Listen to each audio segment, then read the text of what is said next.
All right, so in 4.7, what we're going to basically be doing is talking about polynomials with more than one variable.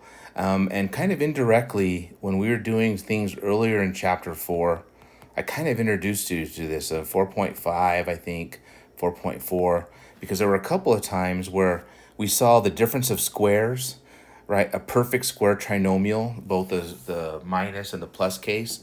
And you'll notice that both these polynomials are essentially, right, several variables. In this case, there's two variables involved, there's two variables involved, and there's two variables involved. So I kind of was a little sneaky in introducing you guys to polynomials of several variables just by default.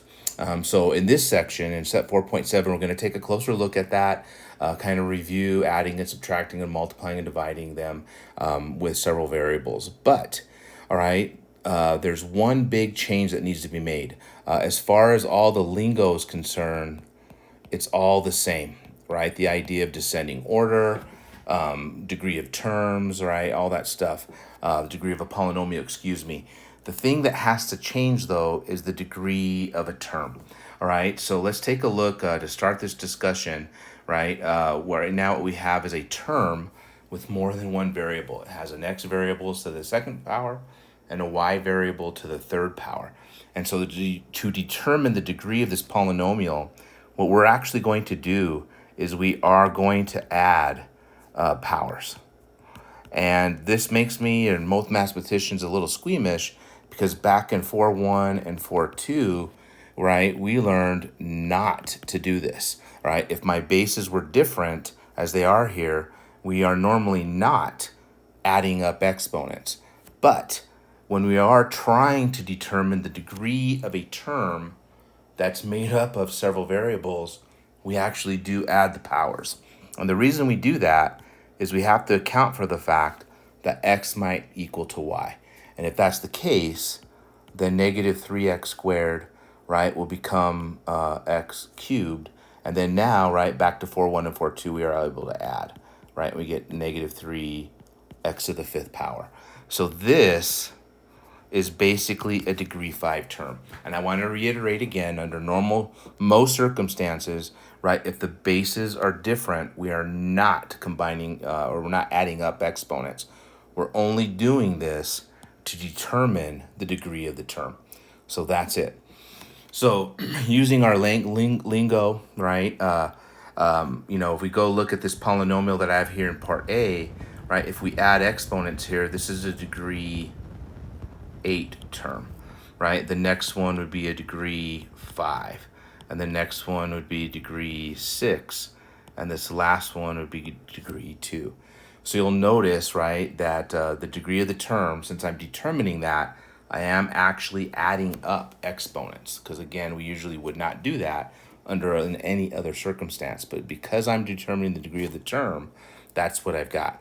Kind of going down to the next one, right? This would be a degree 2, right? Degree 3, degree 6, and degree 2, right? This term and this term actually are kind of our old traditional. There's only one variable, so the degree of the term is just the power. But in the middle ones, we have a multivariable. So again, since I'm trying to determine the degree of the term, we go ahead and we add the exponents. And last but not least, right, this trinomial here, we have a degree 2, we have a degree 2, and we have a degree 2. So we've basically determined the degree of these three polynomials for each term, right? So what's the degree of the polynomial?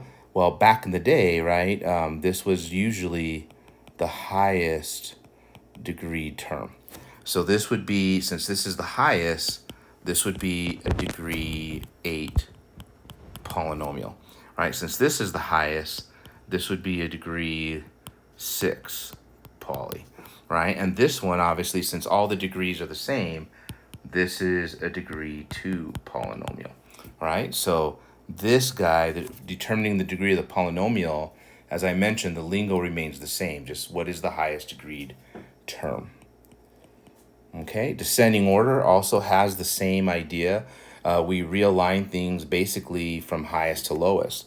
So if I had to rewrite this guy down here from highest to lowest, right, it's already done, right? We go from degree 8 degree 6 and degree 5. So we need, I spoke ahead of myself, we would have to put this in descending order. So that degree 6 term will become before the degree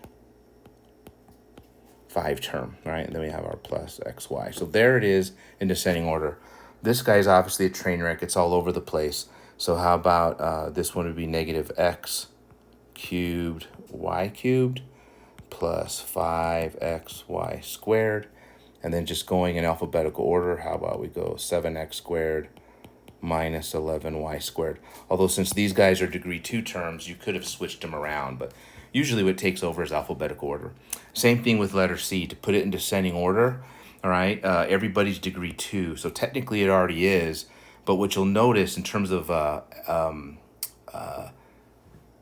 alphabetical order, notice that the degree x, right, it's a degree 2, degree 1, and degree 0, so it's descending, right, as far as x is concerned, but it's actually ascending in terms of y, right? So there's no y, so y to the 0, y to the first, and y squared.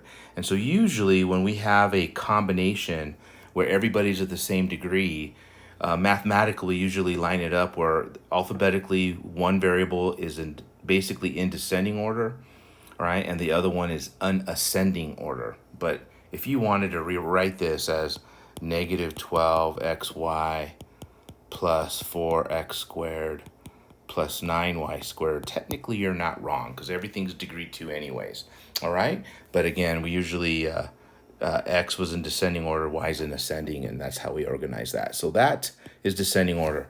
Last but not least, leading coefficient. Well, if we have it in descending order, the lead coefficient is basically out in front. So in this case, since this is the highest degree term, it's out in front, right? Our lead coefficient is 3. Down here, since again, we're in descending order and our highest order degree term is out here in front, our LC is basically -1. This guy, the LC, is questionable, right? Because everything's degree 2, so it's kind of an arrangement. But if we default to that, right, we would probably say the LC is 4 because of what I mentioned in terms of we write x in descending and y in ascending order. But, you know, it could be -12. This one really does not have any descending order because all degrees are the same. So kind of a tough situation. So there you have it. So polynomials of several variables, nothing really changes with the exception of the fact that we now have multivariables, right? To determine the degree of the term, we are going to go ahead and add the powers. But all the other ideas, all the other lingo remains the same about degree of a polynomial, descending order, lead coefficients, heck, even the idea of coefficients remains the same. All right, so that should get us started. In some videos soon, we'll learn how to add, subtract, and multiply and divide these, which basically comes down to combining like terms and distribution and all that other good stuff. But that'll come in some videos coming soon. Talk to you later.